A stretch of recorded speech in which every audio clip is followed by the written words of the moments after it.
नमस्कार दोस्तों, स्वागत है आपका इस YouTube channel Sarvan GS classes में। तो दोस्तों, पिछले क्लास में हम लोग चर्चा कर रहे थे लोधी वंश के बारे में, और ये कहीं न कहीं मतलब सल्तनत काल का सबसे अंतिम वंश है। और अंतिम वंश का हम लोग सबसे पहले जो है कि पहला शासक को हम लोग पढ़े थे, बहलोल लोधी के बारे में। जो लोधी वंश का संस्थापक है बहलोल लोधी, उसके बारे में हम लोग चर्चा किए थे। और बहलोल लोधी का जो शासन काल है उसमें हम ड्यूरेशन नहीं लिखा पाए थे, तो आप लोग लिख लीजिएगा। 1451 से लेकर के 1489 तक रहा है बहलोल लोधी का शासन काल। और उसी में हम लोग ये चर्चा कर दिए थे। थोड़ा सा मिस्टेक हो गया था कि बहलोल लोधी ने जो है आगरा शहर की नींव डाली, वहां पे थोड़ा मिस्टेक हो गया था। ठीक है, तो कभी कभी गलती हो जाता है, डाटा है और डाटा उतना ज्यादा याद ध्यान में नहीं रहता नहीं है। ठीक है, तो देखिए जो आगरा शहर की नींव है सिकंदर लोधी ने डाला है, क्योंकि इससे पहले कौन था? बहलोल लोधी। देखिए ध्यान दीजिएगा आप लोग, बहलोल लोधी। बहलोल देखिए, लोधी वंश में 3 ही शासक आए, बहलोल लोधी, सिकंदर लोधी और इब्राहिम लोधी। हम सबका ड्यूरेशन लिख देते हैं, इब्राहिम लोधी। और इब्राहिम लोधी तो अंतिम शासक रहे, तो सबसे पहला शासक बहलोल लोधी 1451 से लेकर के 1489 तक रहे। और दूसरा शासक सिकंदर लोधी 1489 से 1517 तक रहे। और तीसरा शासक इब्राहिम लोधी 1517 से लेकर के 1526 तक रहे। ठीक है, और बहलोल लोधी ने जो है कि आगरा शहर की नींव नहीं डाली, क्योंकि आगरा शहर की स्थापना पिछले क्लास में बताए थे कि 1504 ईस्वी में रखा गया था। तो 1504 ईस्वी में सिकंदर लोधी शासन में थे। ठीक है, तो सिकंदर लोधी ने आगरा शहर की नींव 1504 में रखा था, और 1506 में राजधानी सिकंदर लोधी ने बनाया था।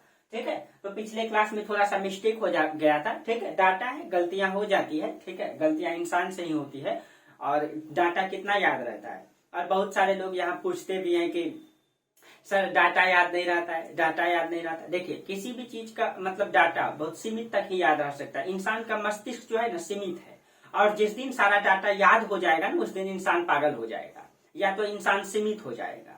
ठीक है, तो बहुत ज्यादा डाटा इंसान एक बार सिमेट करके रख भी नहीं सकता है। ठीक है, कॉन्सेप्ट को बना करके रखिए, कॉन्सेप्ट को लेकर के चलिए। डाटा भूलना स्वाभाविक है, अगर नहीं भूलेंगे तो पागल हो जाएंगे। ठीक है, क्योंकि डाटा जो है मस्तिष्क सीमित डाटा तक याद रखती है, और मतलब कहीं कहीं वो सीमित चीजों को हमेशा अपने मतलब मस्तिष्क में जो कॉन्शियस माइंड और सब कॉन्शियस माइंड है, आप लोग सुनेंगे चेतन मन और अवचेतन मन न, जो हम लोग डायरेक्ट पढ़ाई करते हैं तो वो चेतन मन में जाता है। अभी सुन रहे हैं आप लोग, पढ़ रहे हैं मेरा लेक्चर, वो चेतन मन में जाता है। जब उसके बारे में आप पढ़ करके गहराई से अध्ययन करते हैं, सोचते हैं, तो उसके बाद सोचने के बाद जो याद हो जाता है, जो सेव हो जाता है डाटा, तब वो अवचेतन मन में चल जाता है। ठीक है, और वो जल्दी भूलता नहीं है कभी। हाँ, वो कॉन्सेप्ट को नहीं भूलता है। जैसे आप लोधी वंश को पढ़ेंगे तो उसका कॉन्सेप्ट जिंदगी भर याद रहेगा, लेकिन जो डाटा है ना वो भूल जाएंगे। डाटा याद करना भी ये बेवकूफियत है। ठीक है, क्योंकि दुनिया में बहुत सारा डाटा है, बहुत सारा चीजों का डाटा, कितना याद रखेंगे। हाँ, सबका कॉन्सेप्ट हम पकड़ के रख सकते हैं। ठीक है, इसीलिए बहुत ज्यादा ये चिंता नहीं करना है कि डाटा याद नहीं रहती है। ठीक है, हाँ, जो एग्जैक्ट चीजें हैं, जैसे किसी भी चीज का एग्जाम देने जाना है तो उसका 2-3 महीना पहले सबका नोट्स, यही तो है, नोट्स क्या काम करता है, सबका नोट्स पढ़ लीजिए। जैसे अभी आप पढ़ रहे हैं इतिहास का नोट्स बना हुआ है, आप पढ़ते जाएंगे, नोट्स बनाते जाएंगे, भूलते जाएंगे। फिर पॉलिटी पढ़ेंगे, इकोनॉमिक्स पढ़ेंगे, मतलब फिर उधर फिजिक्स, केमिस्ट्री, बायो भी है, ज्योग्राफी भी है। सबका डाटा तो एक बार याद रह नहीं सकता है, इसीलिए इसका नोट्स बना लीजिए ना, नोट्स बना लीजिए। सीमित हो गया वो। अब जब वो सारा नोट सीमित हो गया, सिलेबस आपके पास, उसके बाद करेंट पढ़ लीजिए, और एग्जाम के 1 महीना पहले से सिर्फ और सिर्फ अपना नोट्स को पढ़ाई कीजिए। रणनीति तो यही होनी चाहिए। ठीक है, सिर्फ नोट्स को पढ़ना है, क्योंकि आपको पता है कि आपके पास नोट्स में उतना डाटा है, कलेक्ट आपके पास, किससे बाहर क्वेश्चन नहीं जाएगा। पूरा इतिहास पढ़े है, ज्योग्राफी है, पॉलिटी है, इकोनॉमिक्स है, फिजिक्स, केमिस्ट्री, बायो है। ठीक है, और उसके बाद क्वेश्चन बनाते चलना है, क्वेश्चन बैंक से, प्लस में अपना नोट्स को पढ़ना है ना। तो ये रणनीति होनी चाहिए किसी भी एग्जाम का। आप अगर सिविल सेवा में किसी भी पीसीएस में जाए, बीपीएससी में, एमपी पीसीएस में, राजस्थान पीसीएस, जहां भी जाए, या यूपीएससी का एग्जाम दे, रणनीति यही होनी चाहिए कि आप अगर तैयारी करने के लिए अभी जस्ट भिड़े ही हैं, लगे ही हैं तैयारी में, या ग्रेजुएशन हो गया है या ग्रेजुएशन में कर रहे हैं, तो 2 साल तक सिर्फ और सिर्फ प्रिपरेशन में दे दीजिए, तैयारी में दे दीजिए। 2 साल तक कोई एग्जाम नहीं दीजिए। 2 साल सिर्फ और सिर्फ इतनी गहराई से मतलब सिलेबस को पढ़िए, हर सब्जेक्ट को गहराई से पढ़ के उसका नोट्स बना लीजिए। उसके बाद जब 2 साल के बाद जब आप बाहर निकलेंगे तो लगेगा आप नई दुनिया में प्रवेश कर रहे हैं। उसके बाद आप उसी नोट्स का जो है एग्जाम से 1 महीना पहले रिवीजन करके एग्जाम सेंटर में जाइए। आपको वास्तविक तौर में लगेगा कि नहीं मैंने कुछ तैयारी करके आया है। तरीका यही होना चाहिए पढ़ाई का, ठीक है।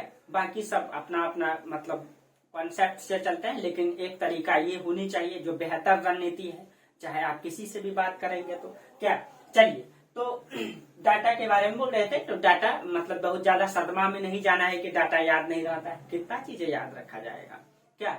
चलिए, तो आज हम लोग पढ़ेंगे सिकंदर लोदी के बारे में। सिकंदर लोदी कहीं न कहीं एक महान शासक के रूप में रहा न, कहीं न कहीं एक योग्य शासक था, बेहतर योग्य शासक था सिकंदर लोदी, लोदी वंश का। लेकिन इसने जो अपनी नीति का अनुसरण किया, कहीं न कहीं इसने कट्टरपंथी नीति का अनुसरण किया, और इसके पीछे एक कारण भी था न।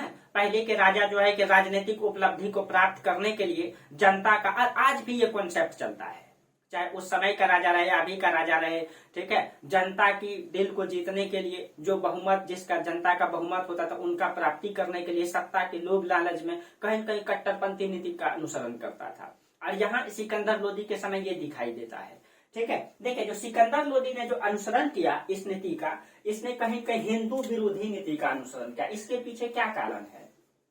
हिंदू के प्रति इसने जो है कट्टरपंथी नीति का अनुसरण किया, हिंदू के प्रति कट्टरपंथी नीति का अनुसरण किया। क्यों ऐसा किया इसने, ठीक है, इसके पीछे एक कारण है, ठीक है। तो इसने जस्ट एफएसटी के तरफ फिरोज शाह तुगलक के बारे में भी पढ़ाए थे कि ये हिंदू माँ से उत्पन्न संतान था, और अपने आप को जो है मतलब मुस्लिम साबित करने के लिए, क्योंकि उस समय जो है जनता का बहुमत, दिल्ली सल्तनत के जो प्रशासन पे बहुमत जो है तुर्क इस्लामों का था, और तुर्क इस्लाम में जो है अब इस्लाम शासक ही बैठ सकता है। अब उसने अपनी निष्ठा को साबित करने के लिए मैं एक सच्चा मुसलमान हूँ, इसलिए उसने हिंदू के प्रति विरोध का नीति का अनुसरण करता है, कट्टरपंथी विचारधारा को अपनाता है। एफएसटी के बारे में हम लोग पढ़े थे। एफएसटी ने कई सारे विभाग की स्थापना किया था, उसने जनता के लिए बहुत सारा कार्य किया था, युवाओं के लिए सोचने वाला पहला व्यक्ति एफएसटी था, वृद्धों को पेंशन लागू करने वाला पहला व्यक्ति एफएसटी था। लेकिन उसने सभी लोगों के लिए नहीं किया था दोस्तों, नहीं तो इतिहास इसको कुछ अलग नजरों से देखता। इसने सिर्फ और सिर्फ वो काम मुसलमानों के लिए किया था। अगर वही काम अकबर ने वही काम किया था, और अकबर ने सभी धर्मों के लिए किया था, एफएसटी ने सिर्फ और सिर्फ मुसलमानों के लिए किया था। अगर मतलब कहते हैं दोस्तों, आपका कर्तव्य को ही, आपके विचारों को ही आपकी समाज याद रखता है।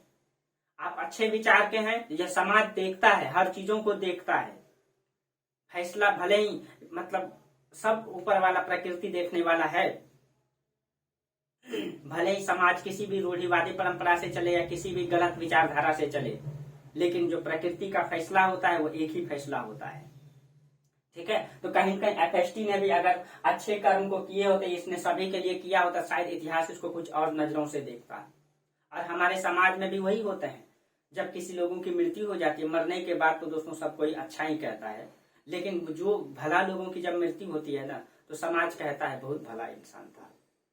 इंसान लेकर के कुछ नहीं जाता है, बस अपने कर्मों को लेकर के जाता है, और समाज उसको जिंदगी भर याद रखता है, उसके कर्मों को याद रखता है, ठीक है। और जो बुरा करके जाता है तो उसको सब कोई कहता है ठीक हुआ, क्योंकि समाज में दुर्गंध फैलाए हुआ था, ठीक है। तो याद रखिए, अपने कर्मों के प्रति चलिए। इंसान पैसे के पीछे भाग रहा है, आज की जो समाज है ये भौतिकतावादी समाज कहीं कहीं पैसे के पीछे भाग रहा है, न रिश्ता देख रहा है, न मतलब परिवार को देखता है, सिर्फ पैसे की लालच में किसी की भी हत्या कर देती है। आज का समाज इतने भौतिकतावादी हो गया है कि रिश्तों को पहचानता ही नहीं है, परिवार को पहचानता ही नहीं। और इस भौतिकतावादी समाज का जो परिणाम निकल रहा है, आए दिन हम लोग देख रहे हैं कि कभी दिल्ली में ये हो गया, कभी वहां हो गया, ये दुर्व्यवहार प्रतिदिन आए दिन देखने को मिल रहा है। इसका क्या कारण है? समाज भौतिकतावादी हो चुका है, पैसे के प्रति भाग रहा है, और परिवार और रिश्ता को तो भूल गया है बिल्कुल। तो कहीं न कहीं ये एक तरफ हम लोग प्रगति तो कर रहे हैं, लेकिन एक तरफ हम अपने रिश्ते और परिवार को जरूर छोड़ रहे हैं। जो गहरा संबंध होता है रिश्ते और परिवार में, वो समाज कहाँ रहा? अब वो समाज कहाँ रहा, ठीक है। तो कहीं न कहीं अभी हम लोग जो संक्रमण काल के दौर में है, संक्रमण काल का दौर का मतलब दोस्तों एक समय था ठीक से अभी मोबाइल नहीं आया था, मतलब आधुनिकता का ना तो ठीक से अभी विकास हो पाया है, ना तो मतलब जो पिछले वाला चीज है जो आधुनिकता नहीं थी उनका पूरी तरीके से समाप्ति हुआ है। यानी हम लोग एक ऐसे संक्रमण के दौर में हैं, न तो ठीक से पूरा विकसित हो पाए हैं और न तो हम लोग पिछड़े हैं, बीच में हैं, जिसके कारण से समाज में इतने दुर्गंध फैला हुआ है। ठीक है, तो चलिए इतिहास में इन सब चीजों को दर्ज किया जाता है, आए घटनाओं को। तो आप भी अपने जीवन में हमेशा अच्छे कर्म को करें। ठीक है, कोशिश करें इस प्रकृति की रक्षा करें। ठीक है, समाज के प्रति अपना सम्मान भाव से प्रकट करें। ठीक है, समाज को जो समाज बिगड़ता जा रहा है, उस समाज के प्रति अपना कुछ न कुछ कर्तव्य है, जो दायित्व मिला है हम लोगों को प्रकृति के मतलब दायरे में, एक इंसान के नाते जो हम लोगों को कर्तव्य मिला है इस प्रकृति की रक्षा करने का, इस समाज की रक्षा करने का, कहीं कहीं उसके प्रति कहीं कहीं थोड़ा सा कर्तव्य को जरूर दिखाएं, ताकि हमारा समाज जो है वो बचा हुआ रहे, समाज का जो रीति रिवाज है वो बचा हुआ रहे। ठीक है, तो कहीं कहीं चलिए, तो हम लोग चर्चा कर रहे थे सिकंदर लोधी के बारे में दोस्तों। तो सिकंदर लोधी भी एक ऐसा शासक रहा जिसने हिंदू के प्रति कट्टरपंथी विचारधारा को अपनाया। क्यों?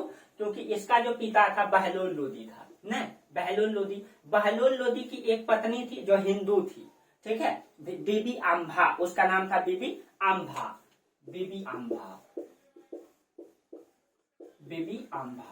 ठीक है, अब ये बीबी आम्भा जो है ये हिंदू थी और इसी से उत्पन्न हुआ था सिकंदर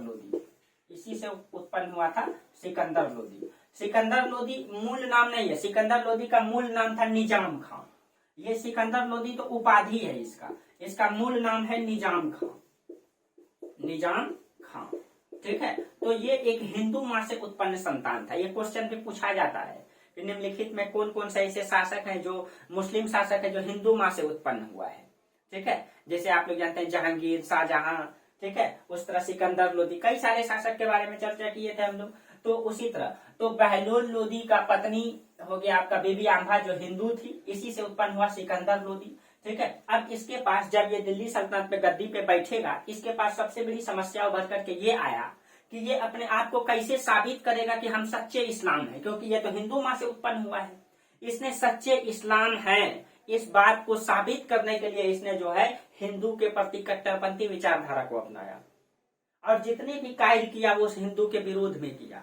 ठीक है, तो ये इसके विरोध, ये इसका मतलब विचार, लेकिन ये एक योग्य शासक था, ये एक राजनीतिक कूटनीतिज्ञ था, ये पढ़ा लिखा सुल्तान था, लेकिन फिर भी गद्दी सबको प्यारा होता है। गद्दी पे ठीक तरीके से बैठने के लिए, गद्दी का संचालन करने के लिए कहीं कहीं इसने इस प्रकार की नीति का अनुसरण किया।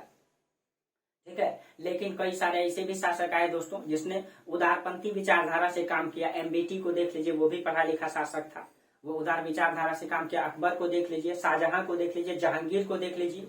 ठीक है, वो लोग भी हिंदू मतलब मां से उत्पन्न संतान था, उन लोगों ने भी कार्य किया, कहीं कहीं उस लोगों ने सबके लिए कार्य किया था। ठीक है, जो आगे हम लोग पढ़ेंगे। तो चलिए, अब सिकंदर लोधी के पास ये सारी समस्याएं थी। तो सिकंदर लोधी का मूल नाम था निजाम खां और ये एक पढ़ा लिखा सुल्तान था, अच्छा पढ़ा लिखा था। ये खुद कविता लिखा करता था गुरुलुखी नाम से। ये क्वेश्चन कई बार पूछा गया है। ये जो है पढ़ा लिखा था, ये गुरुलुखी नाम से जो है कविता लिखता था। ठीक है, ये गुरुलुखी नाम से कविता लिखता था, ये खुद पढ़ा लिखा सुल्तान था। ठीक है, अब देखिए, तो ये एक योग्य सुल्तान था, इसीलिए हम लोग इसके बारे में अलग अलग चीजों को, जैसे इसकी राजनीतिक उपलब्धि, सांस्कृतिक उपलब्धि, आर्थिक उपलब्धि, धार्मिक उपलब्धि को अलग अलग बांट करके पढ़ेंगे।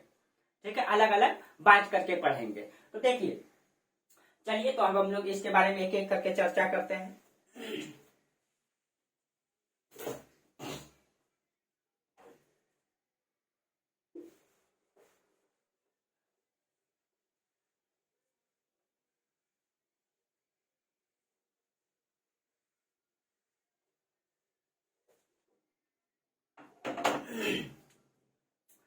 देखिए, तो सिकंदर लोधी का मूल नाम क्या था? मूल नाम निजाम खां और ये सिकंदर लोधी के नाम से शासक बना और इसने जो है कौन सा लिपि? गुरुलुखी नाम से ये कविता लिखता था और इसने अपना राज्याभिषेक कहाँ करवाया? राज्याभिषेक। ठीक है, इसने राज्याभिषेक करवाया, तब इसने अपना नाम सिकंदर लोधी रखा। ठीक है, सिकंदर लोधी उपाधि के नाम से ये शासक बना। ठीक है, इसने अपना जो राज्याभिषेक था ये काली नदी के तट पे पड़ता है, कुश्क ए फिरोज नामक स्थान पे।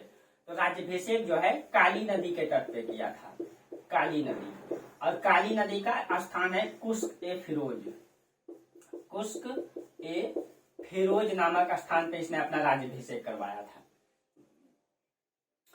ठीक है, अब देखिए इसने जो है सिकंदर लोदी जब मतलब शासन में आया तो इसने राजत्व का सारा सिद्धांत को चेंज कर दिया। आप याद कीजिए बहलोल लोदी जो शासन में आया था तो उसने सिद्धांत को जो है भाईचारे का सिद्धांत को लागू किया था। सत्ता में बैठ करके भाईचारे का सिद्धांत को लागू किया। उसने अफगानियों को बोला, क्योंकि ये अफगान था, ये अफगानियों को बोला, एक बात ध्यान में रखेगा, लोदी वंश पहला अफगान राजवंश है। इससे पहले जितना भी राजवंश है वो तुर्क राजवंश था। ठीक है, जो सल्तनत काल को हम पढ़ाए, गुलाम वंश, खिलजी वंश, तुगलक वंश, सैयद वंश, ये सारे सारे तुर्क है, और जो लोदी वंश है ये अफगान है। तो अफगान राजवंश के बारे में एक क्वेश्चन पूछा जाता है कि निम्नलिखित में कौन सा अफगान राजवंश है। ठीक है, और उसके बाद दूसरा अफगान राजवंश आएगा शेरशाह सूरी का सूरवंश। ये पहला अफगान राजवंश है जो अफगान से था। ठीक है, ये क्वेश्चन पूछा जाता है। चलिए, तो कुस्क ए फिरोज नामक स्थान पर इसने अपना राज्याभिषेक करवाया। जब ये राज्याभिषेक करवाया तो इसने राजत्व का सारे सिद्धांत को चेंज कर दिया, क्योंकि बहलोल लोदी ने भाईचारे का सिद्धांत को लागू किया था। इसने जो है राजत्व के सिद्धांत में क्या किया, चेंजिंग लाया। ठीक है, राजत्व के सिद्धांत में चेंजिंग लाया। पहले बहलोल लोदी ने भाईचारे का सिद्धांत को लागू किया था। भाईचारे मतलब इसने बहलोल लोदी बोला था कि आओ हम सभी मिल करके मतलब कि लूटते हैं, जीतते हैं और बराबर बराबर बांटते हैं। वो इसका मतलब है कहीं कहीं वो अपनी अयोग्यता को या तो छुपा रहा था या तो वो वास्तविक रूप में भाईचारा का सिद्धांत को लागू कर रहा था। लेकिन उस समय ऐसी संकल्पना कि भाईचारा का सिद्धांत को इसीलिए लागू करे कि वो समान रूप से शासन करना चाहता था, ये तो काल्पनिक नहीं है, ये अकाल्पनिक टाइप का दिखाई देता है। ठीक है, तो अब देखिए इसने भाईचारा के सिद्धांत के स्थान पे कहीं कहीं इसने जो है बल का सिद्धांत को लागू किया। ठीक है, जिस प्रकार से एफएसटी ने किया था, जिस प्रकार से बलबन ने किया था ना, बलबन ने किया था, उसी प्रकार से इसने किया। इसने सारे सिद्धांत को बदल करके, ठीक है, इसने भाईचारे का सिद्धांत को बदल करके इसने जो है बलपूर्वक शासन किया। इसने शक्ति का शासन का अनुसरण किया, जिस प्रकार से बलबन किया था, शक्ति के आधार पर शासन को चलाया इसने। ठीक है, तो भाईचारा के स्थान पर इसने शक्ति को मतलब आधार बनाया। ठीक है, एक योग्य सुल्तान का ये कहीं कहीं निशानी है। और इसीलिए कहा जाता है, इसके बारे में इसलिए कहा जाता है कि अब जो है कि राजत्व के सिद्धांत में अफगान राजत्व सिद्धांत के स्थान पे तुर्की राजत्व सिद्धांत को इसने लागू किया। तो पहले चलता था ये जो भाईचारा का सिद्धांत था, ये अफगान राजत्व सिद्धांत हो गया जो बहलोल लोदी ने लागू किया। और बहलोल राजत्व सिद्धांत के स्थान पे इसने कौन सा तुर्की राजत्व सिद्धांत को लागू किया, जो बलबन ने किया था। तुर्की राजत्व सिद्धांत को इसने लागू किया, इसके बारे में इसलिए कहा जाता है। ठीक है, अब देखिए, हाँ, इसका एक वित्त मंत्री था, उसका नाम था मीर भुआ, वीर भुआ। ठीक है, मीर भुआ, इसका बहुत बड़ा योगदान था। इसका जो वित्त मंत्री था, वित्त मंत्री मीर भुआ, इसका बहुत बड़ा योगदान था इसके काल में, मीर भुआ। ठीक है, यह क्वेश्चन में पूछ सकता है, ध्यान में रखिएगा। मीर भुआ था इसका वित्त मंत्री। अब देखिए इसके हम लोग एक एक करके बांट करके इसके कार्यों को पढ़ेंगे। जैसे इसका जो राजनीतिक कार्य है अलग से पढ़ेंगे, इसका मतलब विस्तार को अलग से पढ़ेंगे, धार्मिक कार्य को अलग से पढ़ेंगे। ठीक है, तो सब देखिए इसका अगर हम राजनीतिक कार्य की अगर हम चर्चा करें तो इसने राजनीति में क्या क्या कार्य किया। इसका जो राजनीतिक कार्य है, इसका राजनीतिक कार्य, अब राजनीतिक कार्य को अगर हम लोग देखें तो इसने जो है सल्तनत काल का, इसके बारे में कहा जाता है कि सल्तनत काल का सबसे बेहतर गुप्तचर प्रणाली इसके समय में दिखाई देता है। कहा जाता है कि इसने मतलब सुल्तान का पद को, शासक का पद को इतना मतलब महत्वपूर्ण बना दिया था, इतना योग्य बना दिया था कि सबसे बेहतर गुप्तचर प्रणाली, सल्तनत काल का सबसे बेहतर गुप्तचर प्रणाली इसके समय दिखाई देता है। हालांकि अलाउद्दीन खिलजी के समय भी बेहतर गुप्तचर प्रणाली था, लेकिन इसने कहा जाता है कि पूरे सल्तनत काल का सबसे बेहतर गुप्तचर प्रणाली इसके समय में था।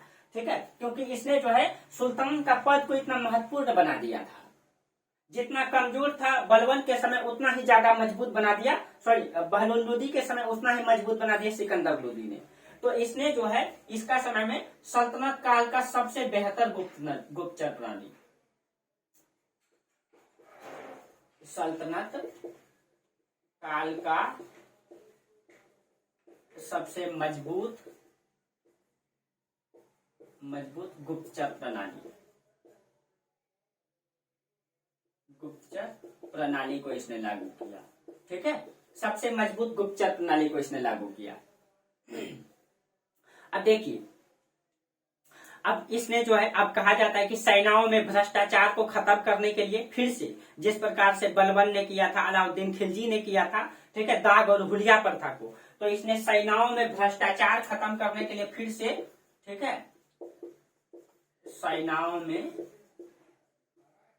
भ्रष्टाचार इसको समाप्त करने के लिए इसने कौन सा नीति का अनुसरण किया? फिर से दाग एवं हुलिया प्रथा को लागू किया। दाग एवं हुलिया प्रथा को लागू किया, यानी कि होता क्या था, आप लोगों को पहले भी चर्चा कर चुके हैं कि मतलब जो घोड़ा खरीद के लाया जाता था, ठीक है, तो घोड़ा को जो है कि दाग मतलब गर्म, वो लोहा गर्म करके दाग दिया जाता था, वो निशानी दे दिया जाता था। नहीं तो क्या करता था, भ्रष्टाचार होता था। यानी कि इसके समय में घोड़ा तो ये लोग जो है लाखों में रखता था, ठीक है, 1 लाख 2 लाख 4 लाख घोड़ा होता था। अब जब घोड़ा रखता था उतना उतना क्या करता था, इसका जो मंत्री सब होता था, एक ही घोड़े को मतलब 2 बार दिखा के पैसा ले लेता था कि महाराज 5 घोड़ा खरीद के लाए हैं, ठीक है, फिर पैसा ले लिया, फिर उसी 5 घोड़ा को दूसरी बार दिखा करके जो है फिर पैसा ले लेता था, ठीक है। इसलिए इसने उसमें भ्रष्टाचार होता था, इसीलिए इसने दाग और हुलिया प्रथा, यानी 5 घोड़ा खरीद के लाए तो दाग दो उसको। अब वो घोड़ा दोहरा करके दिखा नहीं सकता है, ठीक है, तो इसने सेनाओं में भ्रष्टाचार को खत्म करने के लिए फिर से दाग और हुलिया प्रथा को लागू किया, ठीक है, लागू किया। आज इसने फिर से तुलादान पद्धति को फिर से लागू किया, जो बलबन ने भी लागू किया था, ठीक है, इसने जो है तुलादान पद्धति को लागू किया। ये सब पढ़ा चुके हैं पहले, ठीक है, इसीलिए इसमें बहुत ज्यादा चर्चा करने की जरूरत नहीं है, ठीक है। तुलादान पद्धति को लागू किया। अब देखिए, तो कहा जाता है कि इसने सुल्तान के पद को इतना मजबूत बना दिया था, ठीक है, कि कहा जाता है कि इसका कोई भी आदेश, जब ये कोई आदेश जारी करता था, ठीक है, तो कहा जाता है कि इसके जो मतलब अमीर वर्ग थे या उसके प्रशासनिक अधिकारी वर्ग थे, वो इसकी आदेश को 6 मील दूरे से मतलब लेने का प्रयास करता था। उसके आदेश को 6 मील दूर से मतलब वो ग्रहण करने का प्रयास करता था, तो उसके आदेश को फॉलो करता था। इतना आप सोच सकते हैं कि मतलब सुल्तान ने अपना मतलब कितना ये फैला चुका है, अपने पोस्ट का भय फैला चुका है समाज में, कि ये जब कोई आदेश जारी करता था तो या अमीर वर्ग रहे, इसका कोई प्रशासनिक अधिकारी 6 मील दूरे से इसके आदेश को फॉलो करने का प्रयास करता था। ये दिखाता है कि सुल्तान का पद कितना मजबूत हो चुका है। अगर फॉलो नहीं किया जाता था तो ये गुप्तचर प्रणाली को लागू किया था। गुप्तचर तुरंत मतलब ये सूचना पहुंचा देता था कि यहाँ भ्रष्टाचार हो रहा है, आपके आदेश का पालन यहाँ नहीं किया जा रहा है, और उसके खिलाफ तुरंत एक्शन लिया जाता था, ठीक है। उसके बाद कहा जाता है कि सुल्तान का पद इतना मजबूत हो गया था कि अगर किसी पालकी में सुल्तान जो है मतलब गुलाम को या मतलब दास को भी अगर पालकी में बैठा देता था, तो मतलब उसका जो अमीर वर्ग था या जो उसका सरदार वर्ग था, वो उसको उठाने से मना नहीं करता था। यानी कि पालकी पे गुलाम को भी बैठा दे तो उसको सरदार वर्ग उसको पहुंचाएगा एक स्थान से दूसरे स्थान, गुलाम को भी बैठा देगा, दास को भी बैठा देगा, पहुंचाएगा। यानी कि इतना भय था सुल्तान का, शक्ति था इसका, पावर था, इसकी योग्यता था इसके पास। यानी इसने इतना मजबूत प्रशासन को बना दिया था सिकंदर लोदी ने, ठीक है। तो ये अब मतलब इसने कहा जाता है कि अब देखिए, तो ये तो मतलब इसने अपना ये योग्यता को दर्शाता है इसकी। लेकिन जब ये योग्य था तो इसका जो विजय है, सबसे पहले कौन सा विजय किया था? अब आप ही बताइए, ध्यान में रखिएगा आप लोग। जब बहलोल लोदी सत्ता में था तो बहलोल लोदी ने जौनपुर में, ठीक है, अपना पुत्र, इसका पुत्र कौन था, ये है जौनपुर, जौनपुर में अपना पुत्र बारबक शाह को बैठाया था, बारबक शाह को बैठाया था, ठीक है। और इस समय ग्वालियर का शासक था राजा मान सिंह, याद रखें, ग्वालियर मध्य प्रदेश में पड़ता है, ठीक है, ग्वालियर, ग्वालियर का शासक था राजा मान सिंह इस समय, ठीक है। अब देखिए, जौनपुर, इधर बंगाल तो स्वतंत्र हो चुका था, बिहार भी इसके अधीन तो था नहीं। जौनपुर में बारबक शाह था, बारबक शाह खुद शासक बनना चाहता था, पिछले क्लास में भी चर्चा किए थे हम लोग, खुद शासक बनना चाहता था। तो अब सिकंदर लोदी के पास सबसे बड़ा समस्या है, सबसे पहले वो जौनपुर को जीतेगा तब वो बिहार और बंगाल को जीत सकता है, ठीक है। इसीलिए उसने उसका सबसे पहला अभियान कहाँ होगा, जौनपुर। ये क्वेश्चन पूछ सकता है कि सिकंदर लोदी ने सबसे पहले अभियान कहाँ चलाया था, ठीक है, तो जौनपुर में। अब देखिए, तो उसने सबसे पहले जौनपुर का विजय किया, ठीक है। आप पिछले क्लास में बता ही चुके हैं क्योंकि सबसे पहला विरोध यहीं से हुआ था। बारबक शाह खुद शासक बनना चाहता था, अमीर वर्ग, कुछ दिल्ली का जनता भी बारबक शाह को ही मतलब शासक बनाना चाहता था न। तो और पिछले क्लास में चर्चा कर दी है कि किस प्रकार से इसको पराजित कर देता है। और उसके बाद जौनपुर में ही एक मतलब सरदार था, मतलब जौनपुर का एक सरदार था, हिंदू सरदार था, जुगा था, ठीक है, जुगा हिंदू सरदार था जौनपुर में ही। बारबक शाह को जब पराजित किया तो सबसे पहला विजय, ध्यान में रखिएगा, पहला विजय सिकंदर लोदी का जौनपुर, ठीक है, जौनपुर। जौनपुर में कौन था? बारबक शाह। और जौनपुर में ही एक जुगा हिंदू सरदार था, जुगा हिंदू सरदार, इसने भी विद्रोह किया था, इसने भी विद्रोह किया था। तो इसका विद्रोह को भी आसानी से दबा दिया जाता है, ठीक है, इसका भी विद्रोह को आसानी से दबा दिया जाता है और जौनपुर को अपने अधीन ले लिया था, ठीक है। अब जौनपुर को जीतने के बाद इसके बारे में कहा जाता है कि इसने बिहार को जीता, बिहार में जो तिरहुत था उसको भी जीता, उसके बाद चंदेरी को जीता, धौलपुर को, ध्यान में रखिएगा, इसने जो है बिहार को जीता था, ठीक है, बिहार में जो तिरहुत है प्लस में उसको जीता था, तिरहुत को जीता, प्लस में इसने जो है चंदेरी को जीता, चंदेरी को इसने जीता था, ठीक है, चंदेरी को जीता। उसके बाद हाँ इसने धौलपुर को भी जीता था, धौलपुर, लेकिन इसने 2 क्षेत्रों को नहीं जीत पाया था, याद रखिएगा, इसने ग्वालियर को नहीं जीत पाया, ग्वालियर का शासक था मान सिंह, ग्वालियर, प्लस में इसने बंगाल को भी नहीं जीत पाया था, ठीक है। तो बंगाल और ग्वालियर को इसने नहीं जीता था, ठीक है, बंगाल को भी नहीं जीत पाया और ग्वालियर को भी नहीं जीत पाया। तो इसका राजनीतिक उपलब्धि बहुत ज्यादा नहीं है, क्योंकि इसने उसी क्षेत्रों को जीता जो पहले दिल्ली सल्तनत के अधीन था। तो इसका राजनीतिक उपलब्धि बहुत ज्यादा नहीं है, क्योंकि मतलब बीच में अयोग्य शासक होने के कारण ये सारा क्षेत्र स्वतंत्र हो गया था। तो फिर से सिकंदर लोदी ने उसको वापस लाया। इसका राजनीतिक उपलब्धि अधिक नहीं है कि अलग क्षेत्रों पर इसने नहीं जीता, ठीक है। तो देखिए उसके बाद हाँ जो मान सिंह था, मान सिंह के बारे में कहा जाता है सिकंदर लोदी ने इसको खिलियत भेजा था। खिलियत का मतलब होता है नियुक्ति पत्र, कि आप मेरा अधीनता स्वीकार कर लीजिए। तो मान सिंह इतना आसान से तो उसको जीत नहीं सकता था, राजपूत शासक था, ठीक है। तो ऐसे कैसे मतलब नियुक्ति पत्र आपकी अधीनता स्वीकार कर लेगा, ठीक है। तो इसको नहीं जीत पाया था, यह अधीनता स्वीकार नहीं किया था, नियुक्ति पत्र को स्वीकार नहीं किया था। उसके बाद कहा जाता है कि सिकंदर लोदी ने कहा जाता है एक अवंतगढ़ के किले पे आक्रमण किया था, ठीक है। जब उसने अवंतगढ़ के किले पे आक्रमण किया, अवंतगढ़, और अवंतगढ़ में किया था 1407 में यहाँ आक्रमण किया था। यहाँ के मतलब लोगों ने कहा जाता है कि सिकंदर लोदी को नाको दम चना चबा दिया था। मतलब यहाँ बहुत छोटा सा किला को जीतने में सिकंदर लोदी का नाको दम चना चबा दिया था। कहा जाता है कि यहाँ के शासक हारने के लिए तैयार ही नहीं थे। सिकंदर लोदी पूरा तरीके से परेशान हो चुका था इस किला को जीतने में। और अंत में कहा जाता है कि जब जीता भी तो यहाँ के महिलाओं ने जोहर व्रत कर लिया था। यहाँ के महिलाओं ने जोहर व्रत कर ली थी, यानी कि अपने आत्मसम्मान को बचाए रखने के लिए एक साथ वह अग्नि में दाह कर ली थी।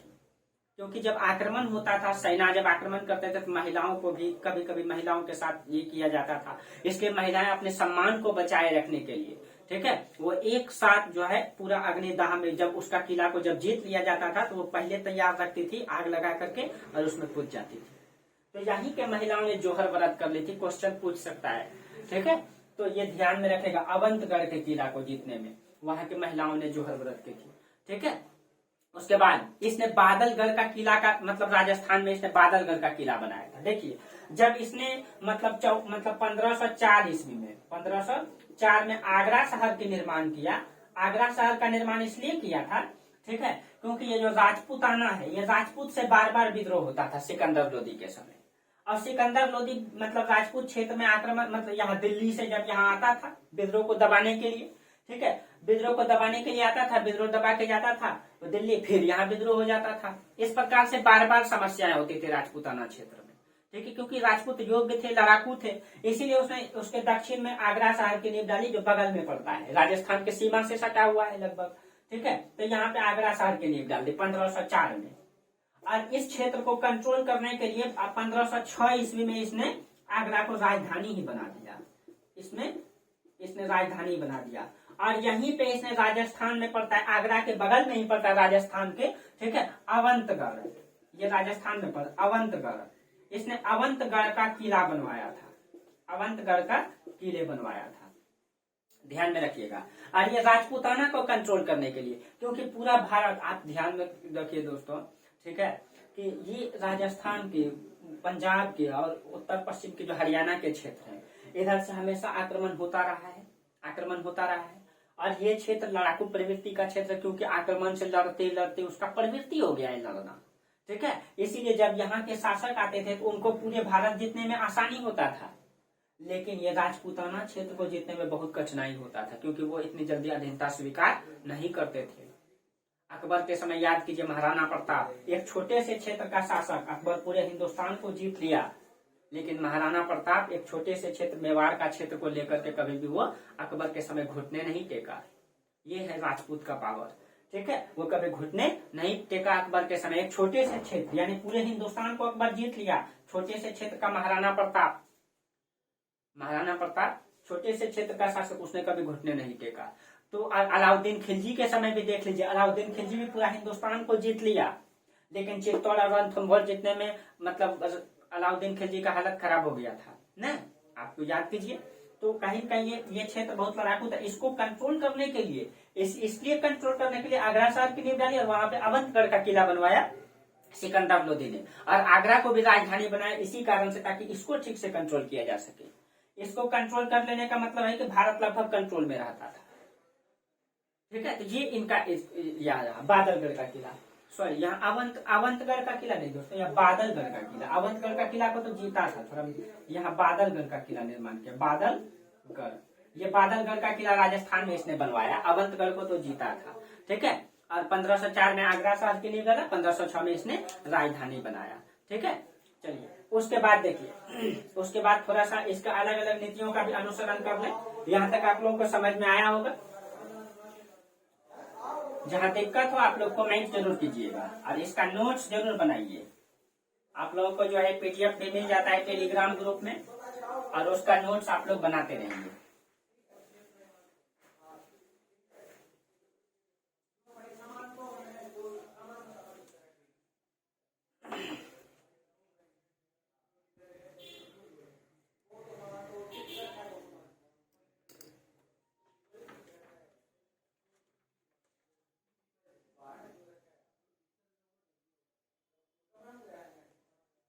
देखिए अब सिकंदर लोदी का थोड़ा सा आर्थिक उपलब्धि को देख लेते हैं कि सिकंदर लोदी का आर्थिक उपलब्धि क्या है। इसकी आर्थिक उपलब्धियां,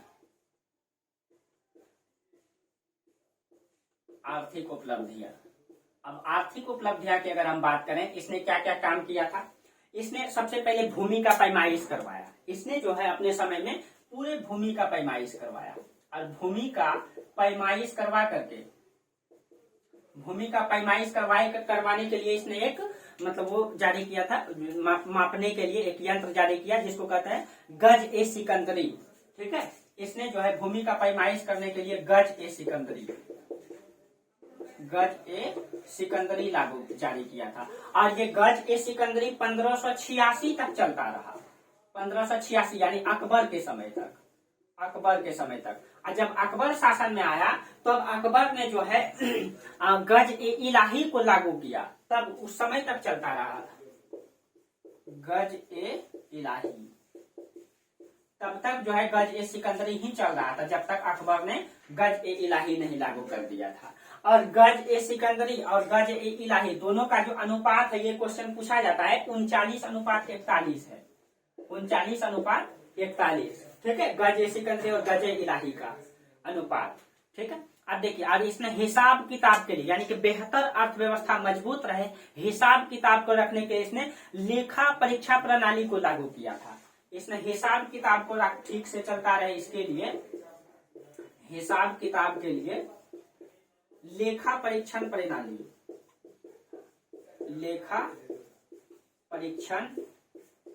को इसने लागू किया था। लेखा परीक्षण प्रणाली को इसने हिसाब किताब बेहतर तरीके से चलता रहे, इसके लिए लागू किया था, ठीक है। इसने चुंगी और जकात दोनों को हटा दिया था। जो चुंगी कर था, जो चुंगी लिया जाता था व्यापारियों से, उसको हटा दिया था, प्लस में जकात भी हटा दिया था।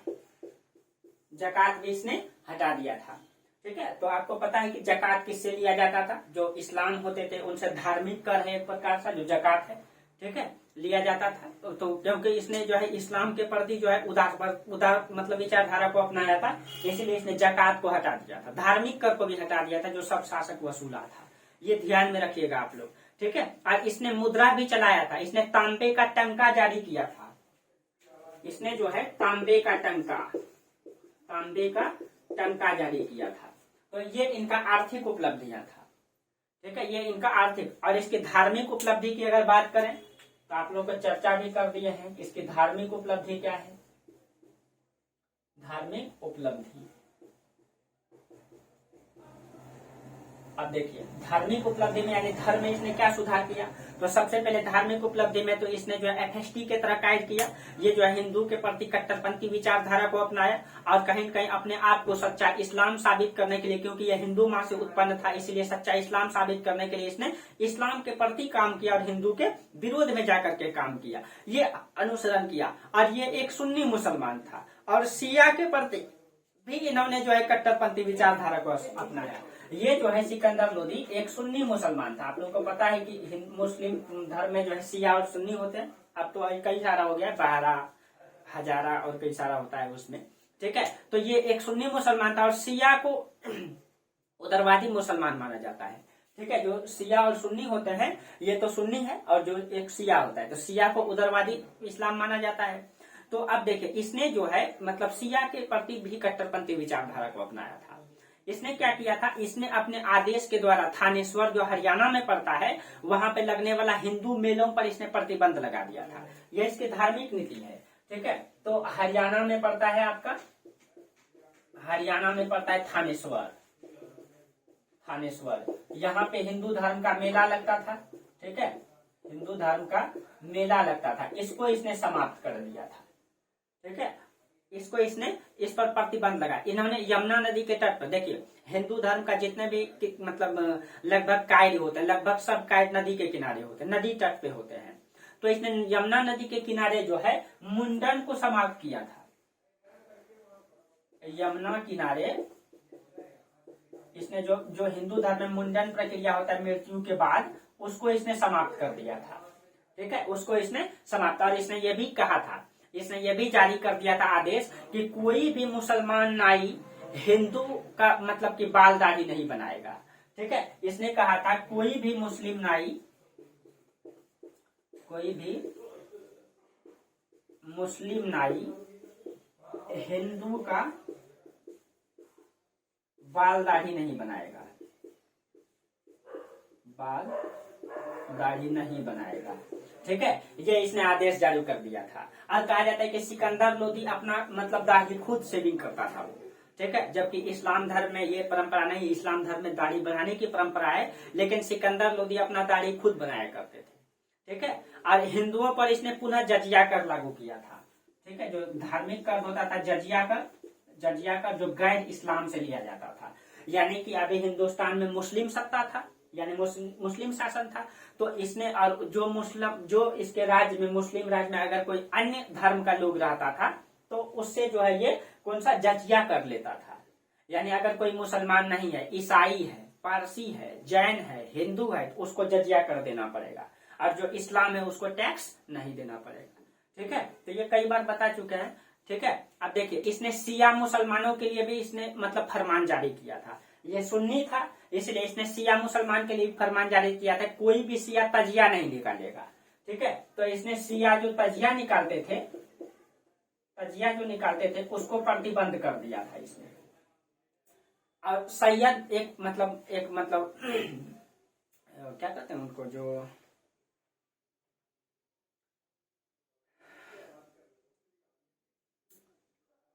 जो इस्लाम धर्म में जो होता है क्या कहते हैं, जो कव्वाली वगैरह करते हैं, सैयद मतलब उसका नाम था सैयद सलार मसूद गाजी की दरगाह पर, ठीक है। उसकी दरगाह पर जो होने वाला उत्सव को ये समाप्त कर दिया था। सैयद सलार मसूद गाजी, देखिए सैयद सलार मसूद गाजी, इसकी दरगाह पर क्या होता था, इसकी दरगाह पर उत्सव होता था, उत्सव मनाया जाता था, इसको इसने समाप्त कर दिया था, ठीक है, उसको भी समाप्त कर दिया था, ठीक है। और कहा जाता है कि सिकंदर लोदी के मतलब दरबार में एक ब्राह्मण था, उसका नाम था बोधन। ठीक है, ये विद्वान ब्राह्मण था, उसका नाम बोधन था। ठीक है, ये हिंदू ब्राह्मण था, इसने ये विद्वान था। इसने क्या किया था, मतलब हिंदू धर्म ग्रंथ गीता और इस्लाम के धर्म ग्रंथ कुरान को बराबर बता दिया था। तो इसको उसने जिंदा जलवा दिया था। ठीक है, इसको जो है सिकंदर लोदी जिंदा जलवा दिया था। सोचिए कितना कट्टरपंथी विचारधारा को अपनाया था। ठीक है, यानी कि बस इसने ये कहा था कि गीता भी बराबर है, कुरान भी बराबर है, हम लोग भी बराबर हैं। इसके कारण से इसको जिंदा जलवा दिया था, क्योंकि सिकंदर लोदी का कहना था कि नहीं, हिंदू धर्म ग्रंथ इस्लाम धर्म ग्रंथ से नीचे है और हम सर्वश्रेष्ठ हैं। यानी सिकंदर लोदी अपने आप को सर्वश्रेष्ठ मानता था, इसलिए इसने जब बराबर बता दिया तो इसको जिंदा जलवा दिया था। इतना कट्टरपंथी विचारधारा को अपनाया था। ठीक है, तो इतना कट्टर था ये। उसके बाद अगर इसकी सांस्कृतिक उपलब्धि की बात करें, ये तो इसका धार्मिक उपलब्धि हो गया। अगर इसकी सांस्कृतिक उपलब्धि की बात करें तो ये खुद एक विद्वान था, खुद लिखता था गुरुलिपि नाम से कविता। तो इसके समय की 2 पुस्तक के बारे में हम लिख देते हैं जो क्वेश्चन भी पूछता है। ठीक है, इसकी सांस्कृतिक उपलब्धि में, सांस्कृतिक उपलब्धि, सांस्कृतिक उपलब्धि, इसकी सांस्कृतिक उपलब्धि क्या है, तो इसके समय सिकंदर लोदी स्वयं विद्वान था। इसके समय में तिब्बत ए सिकंदरी, जिसको फहरंगे सिकंदरी भी कहा जाता है, ये 2 पुस्तक, तिब्बत ए सिकंदरी, इसको फहरंगे सिकंदरी भी कहते हैं, फहरंगे सिकंदरी भी कहते हैं। और ये जो फहरंगे सिकंदरी है, ये आयुर्वेद पर लिखा गया ग्रंथ है, आयुर्वेद पर लिखा गया है। ठीक है, आयुर्वेद पर लिखा गया है। और दूसरा पुस्तक है इसके समय का, दूसरा पुस्तक है लज्जत ए सिकंदरी, लज्जत ए सिकंदरी।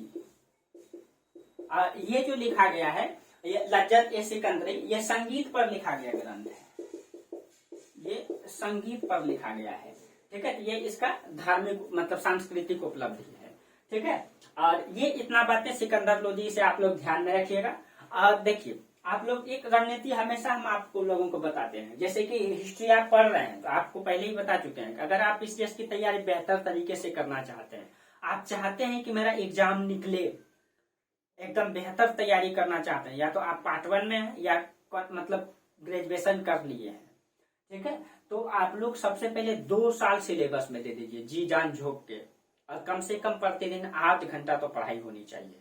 ठीक है, जैसे आप हिस्ट्री पढ़ रहे हैं तो पहले हिस्ट्री को बेहतर तरीके से खत्म कीजिए, उसका नोट्स बनाइए। जैसे इस टॉपिक को हम पढ़ाए तो इस टॉपिक को आप सबसे पहले मेरा नोट्स बना लीजिए इस टॉपिक का। उसके बाद इसी टॉपिक को एनसीईआरटी में पढ़िए, एनसीईआरटी आपको बता चुके हैं, एनसीईआरटी का जो 7th क्लास का बुक है इसमें आपको मिलेगा। ठीक है, और उसके बाद इसका एक बुक खरीद लीजिए, मिडावल हिस्ट्री का बुक हरिश्चंद्र वर्मा का आता है उसको, यानी कि एक मेरा नोट्स बना लीजिए, एनसीईआरटी पढ़ लीजिए, एक बुक पढ़ लीजिए, यानी साथ साथ कीजिए काम। यानी हिस्ट्री खत्म हो जाएगा इस प्रकार से, इसी प्रकार से फिर ज्योग्राफी पॉलिटी 2 साल में सारा सिलेबस पढ़ लीजिएगा, सारा का नोट्स आपके पास कलेक्ट हो जाएगा। उसके बाद आप एग्जाम देने जाएंगे तो लगेगा कि नहीं मैं एग्जाम की तैयारी करके आया, तो कम आप नहीं आए। हाँ, अगर आप सीरियस हैं, तैयारी करना बेहतर चाहते हैं, निकालना चाहते हैं एग्जाम, तो ये रणनीति है। बाकी दोस्तों एग्जाम तो बहुत सारे लोग देते हैं। ठीक है, पीसीएस का रहे या यूपीएससी का एग्जाम, फॉर्म 10 लाख लोग भरता है, देता है एग्जाम, 3 से 4 या 5 लाख लगभग एग्जाम देता है, लेकिन निकलता कितना है, 1000 सीट है तो 1300 लोग पीटी निकालते हैं, 13,000 लोग। ठीक है, जो बेहतर रणनीति से चलते हैं। बाकी ये इतना आसान भी नहीं और इतना टफ भी नहीं। ठीक है, 13,000 में फिर लगभग 24-2500 लोग जो है